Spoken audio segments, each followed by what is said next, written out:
Definitely anime needs to be talked about more. Van is reborn as the son of a high-ranking noble, and at 2 years old, his father is blown away because his son can speak so well, and he's already saying he wants to learn the history of this new world.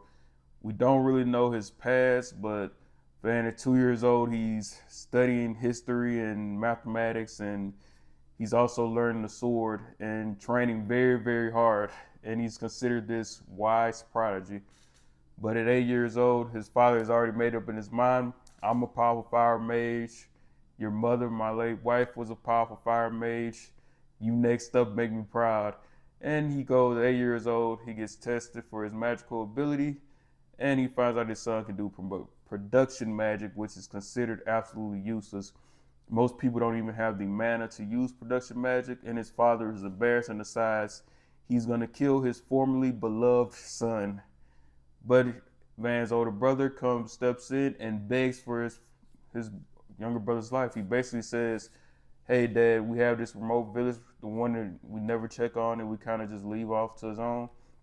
When we send Van there, he'll be out of sight, out of mind, and it'd also look really good on us to have a lord there."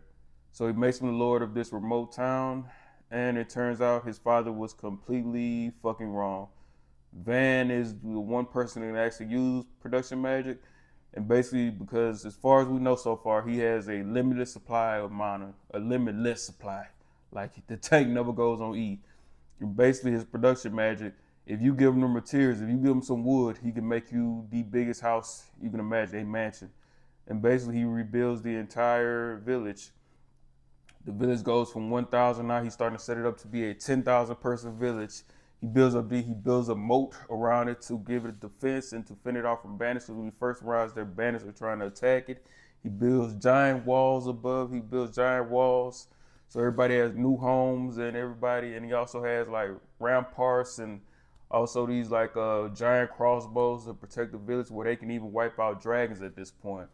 It is quite impressive, and he's also in hiding because he does not want his father to know how powerful he is, because he's like, well, not even throw me away. I'm about to make this as cushy as possible for myself and live as comfortably as I can. And it's dope. It's dope. It's a different take on OP, being OP. Less action, more, more of a likable character, easy to root for, more.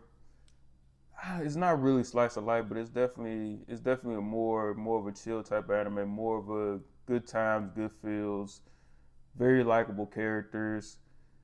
Definitely, definitely one of the better izakais to recently be released. I definitely rock with this one. It's not if you there is some action, but it's mostly you're mostly watching how he can use his powers to like it's world building.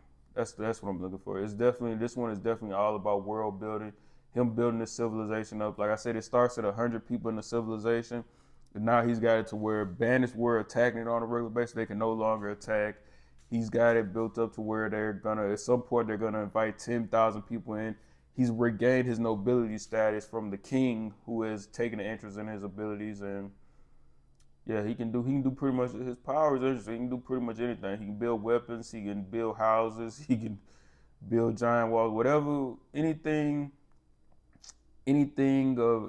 consistent of matter, he can pretty much recreate. Non-organic matter, I guess he can recreate and do. As long as he got the materials to make it, and it's pretty dope to watch.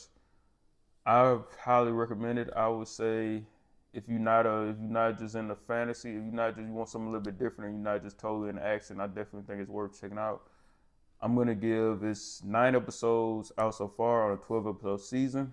I'm gonna give Easygoing Territory Defense by the Optimistic Lord a 7.5 out of 10. Check it out and enjoy. Anime review from he who knows nothing, smartest man in the world. Later.